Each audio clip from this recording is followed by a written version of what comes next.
रामराम मैत्रिणींनो, आज आपण बघणार आहे रवा पायनॅपल केक. रवा पायनॅपल केकसाठी काय काय साहित्य लागते ते आपण बघून घेऊ. रवा पायनॅपल केकसाठी मी इथे पायनॅपलच्या 3 स्लाइस घेतलेल्या आहेत. त्यानंतर 1 मोठी वाटी रवा घेतलेला आहे, पाव वाटी बटर, अर्धी वाटी साखर, इथं आपल्याला पिठी साखर वापरायची आहे, अर्धी वाटी दही, अर्धी वाटी दूध, 1 चमचा इसेन्स, इथे तुम्ही पायनॅपल इसेन्सचा वापर करू शकतात, 1 चमचा बेकिंग पावडर, पाव चमचा बेकिंग सोडा. आता आपण सर्वप्रथम ज्या टीनमध्ये आपल्याला केक तयार करायचा आहे त्याला बटरने ग्रीस करून घेऊ. मी या टीनमध्ये केक करणार आहे त्यामुळे मी याला ग्रीसिंग करून घेते बटरने. यामध्ये आपल्याला बटर पेपर घालून घ्यायचा आहे.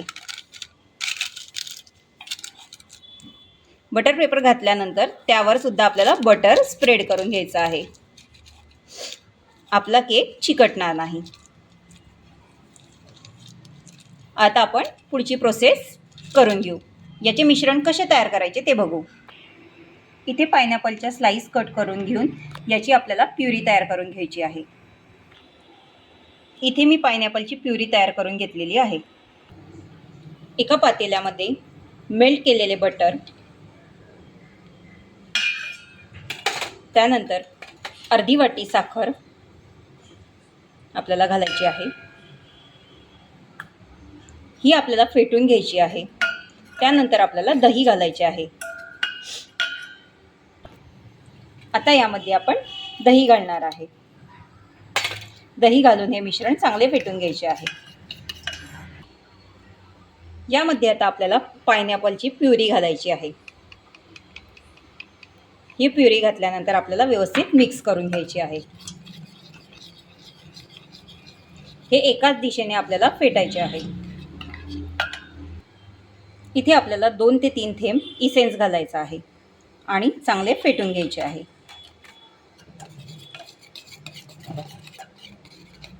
आता यामध्ये आपण रवा घालणार आहे. यामध्ये रवा घालून मिश्रण मिक्स करून घ्यायचे आहे.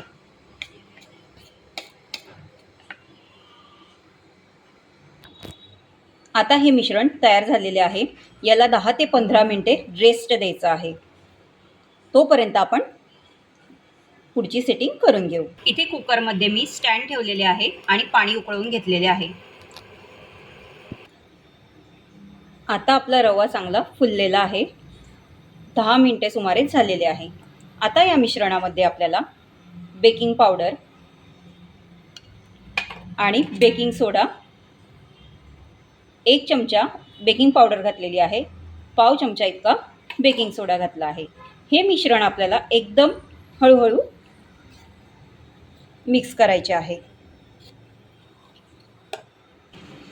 यामध्ये आपण अगदी थोड्या दुधाचा वापर करणार आहे. जास्त दुधाचा वापर करायचा नाही. आता हे मिश्रण आपण केक टीनमध्ये घालूया.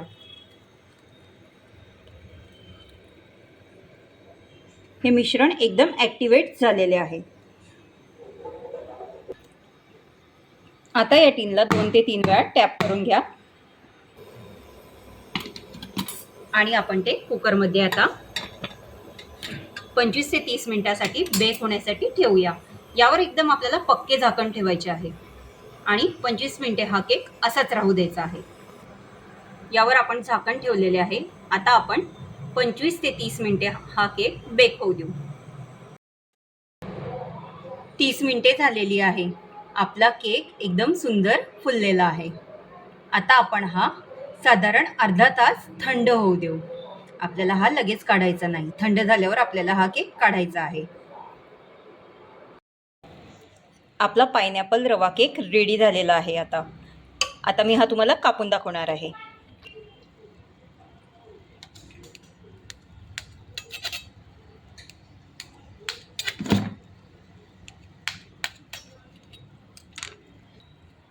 आपला रवा पायनॅपल केक एकदम जाळीदार तयार झालेला आहे. तुम्ही बघू शकता. एन्जॉय करूया रवा पायनॅपल केक.